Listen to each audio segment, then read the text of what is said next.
site is taken in close consultation in Tanzania, between East the government, Africa, a town UNHCR... called Ulyankulu. Here, a family eats morning breakfast, listens to the radio. It could be any family, anywhere.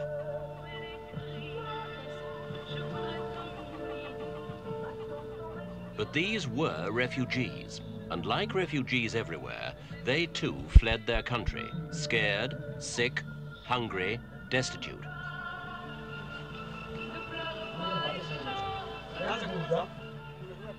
Refugees, so often a tragedy of people in fear, people who never find a home.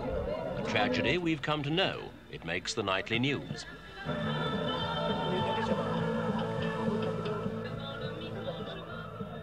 But these people are part of another, less spectacular story. Not of despair, but of achievement. It may never make the headlines, but it shows what a government and relief groups can help achieve together. For here, thousands of families have settled and found a new home, here in Ulyankulu.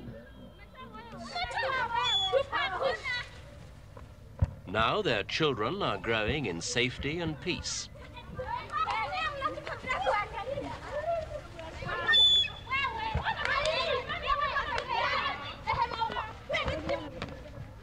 Many, mostly younger families, are no longer stateless. They have accepted the government's offer to become Tanzanian citizens.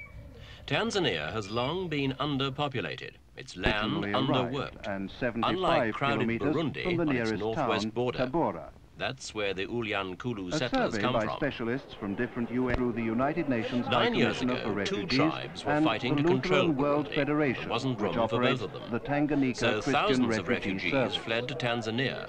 They fled widespread killing of women and UNHCR children. is concerned As with always, helping the governments innocent to were find victims. human and workable solutions to refugee problems. Ulyankulu is typical of one such solution. LWF shares these concerns by acting as the To get operational here, some partner came through in this field project. and forest, others by river in any craft they could find. The influx Tens of meant an thousands of emergency people, for because of Tanzanian events officials. over which no Refugees outsider needed has shelter, control, flee medical their care to help homeland their and children seek asylum survive. in a neighboring country.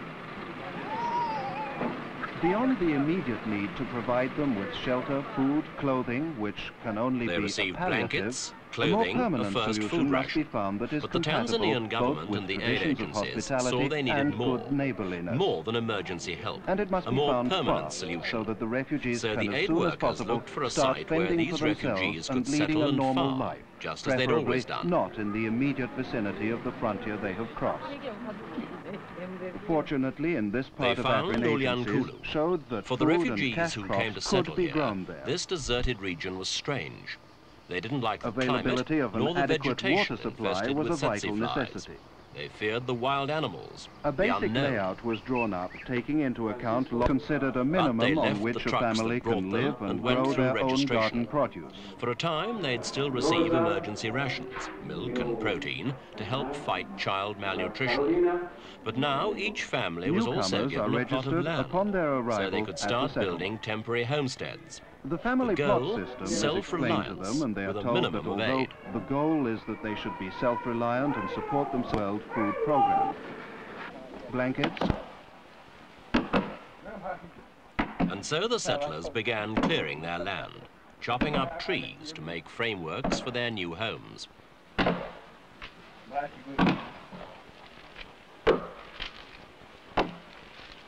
They adapted from the mountain forests they'd always known to this new terrain of flat woodlands. here, unlike the planning of the overall settlement Independent infrastructure, Tanzania decisions emerged are left up to 17 the years ago. individual. It's The system welcomed at Ulyankulu 200,000 embodies more than refugees 10 like years these of from 8 experience with neighboring numerous countries. refugee settlements International in aid agencies Tanzania. have supported this This policy. layout of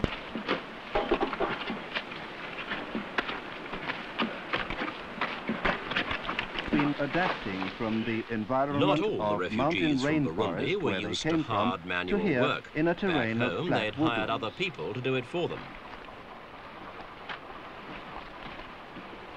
But these scenes show how they adapted when they arrived in Ulyankulu, how they built their homes out of nothing.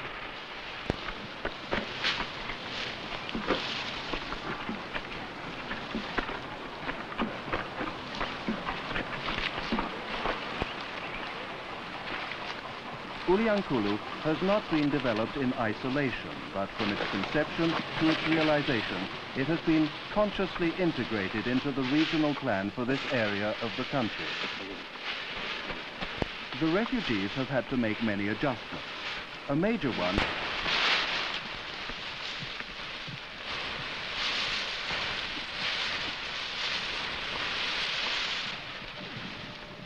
While the refugees built their homes, world attention was elsewhere. Fighting continued in Vietnam.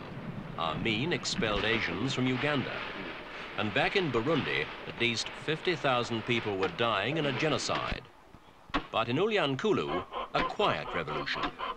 An outhouse, sometimes the original temporary shelter, can be used as a sleeping place for the children or storage for tools, seeds and the like.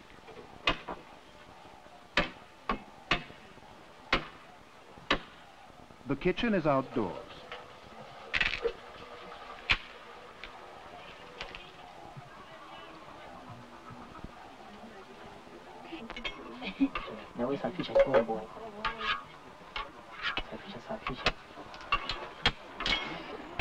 Personalized decorations on homestead walls were signs of a new challenge. Has 3 rooms. To make of these houses more than just a settlement, the sowing of the first a real seeds living in a community. newly cleared plot is a gesture To have its own of spirit and self-confidence. backbone, it would have to be self-supporting.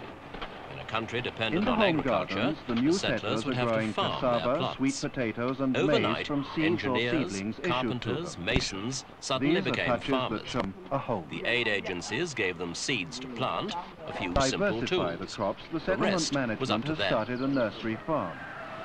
Here, the settlers can obtain seedlings and young trees for their gardens. To diversify Cashew crops, nuts, the lemons, settlement started a papayas nursery and farm. bananas will add From here, variety settlers to could their take diet. seedlings and plants to grow cashew nuts, lemons, bananas in their own gardens. Thousands of farm families soon cultivated maize, In an effort cassava, one goal, beans, cooperative, sweet which has potatoes, 2 rice tractors, and is sorghum. introducing The mechanized model farming was of rice Tanzania's and own cash crops system of such as socialized tobacco. farming, the Ujamas, or familyhood villages. Elsewhere in the country, the system didn't always work. Here, it did.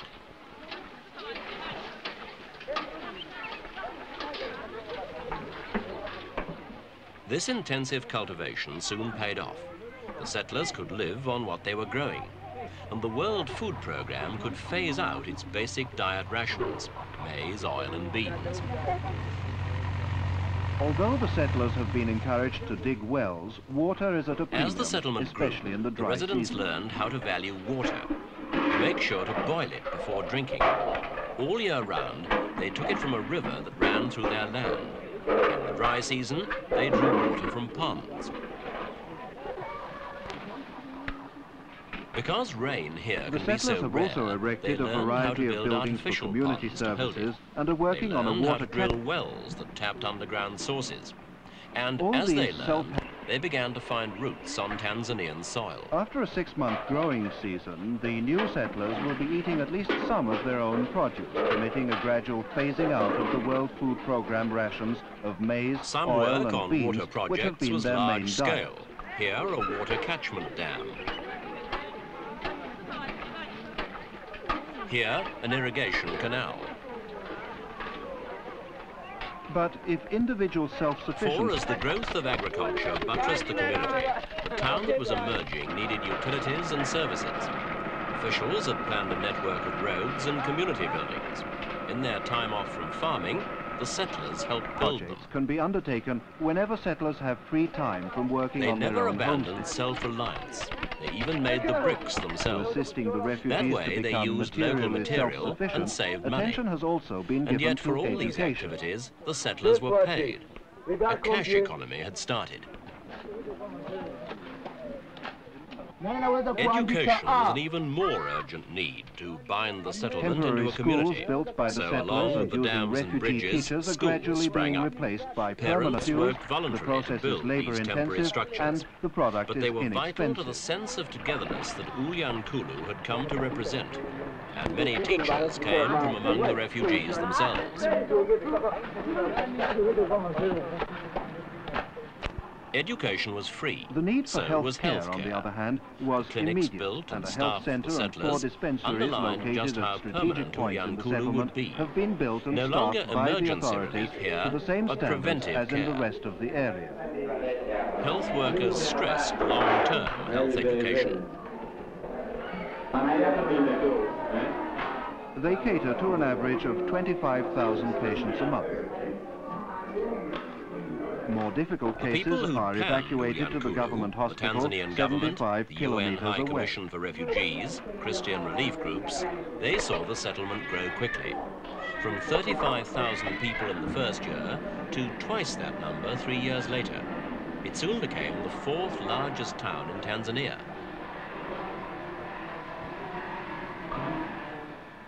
With this rapid growth rate, the need increased for adult education and literacy training. classes aim not only at teaching people to read and write, they have a practical content, new farming methods or nutrition. The settlers now developed villages within the community, and they ran them themselves in their own way.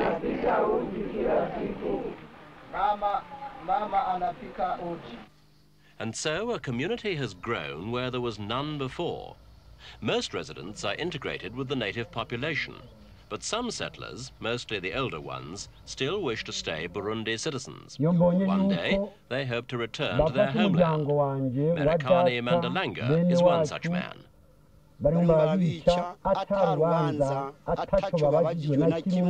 Mandalanga admits life is good here. He's happy his children have free education, but he'd like them to remember Burundi.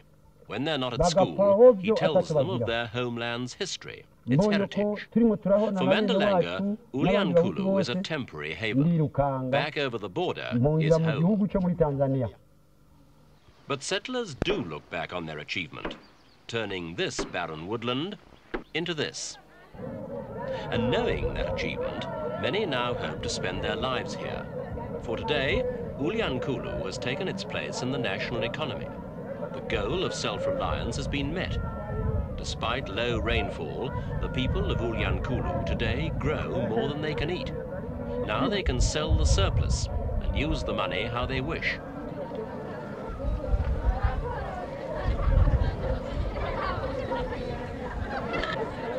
Ulyankulu's own cooperative society runs this twice-weekly public market.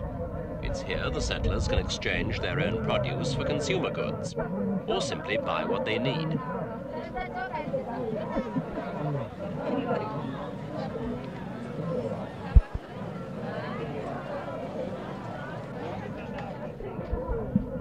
With the growth in retail trade, new trends have emerged. People can now afford to eat more meat.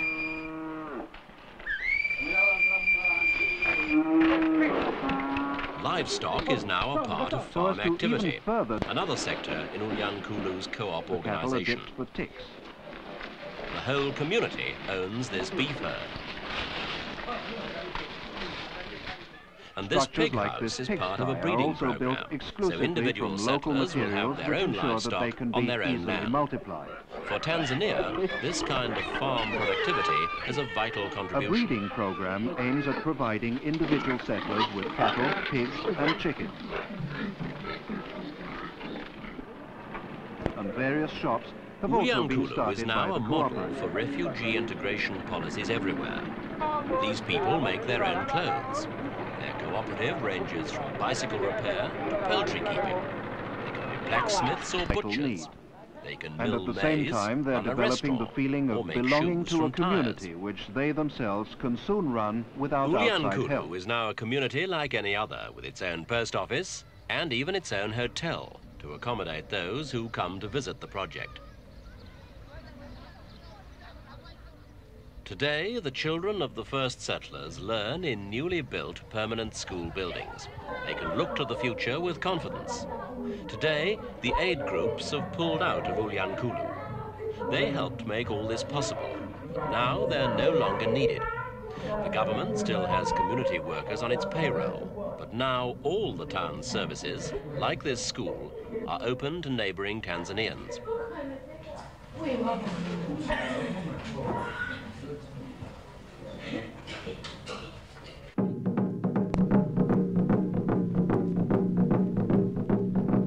There aren't many success stories like this. But Ulyankulu has been a sign of a growing trend in international aid that goes beyond emergency relief, that gives continuity to the lives and culture of people who've broken with their past in many ways.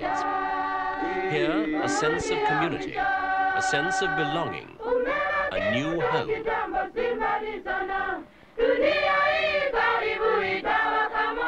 A sense of self-sufficiency is also seen in the way people have built churches. Attendance at services is another aspect of the development of a whole community at Ulyankulu.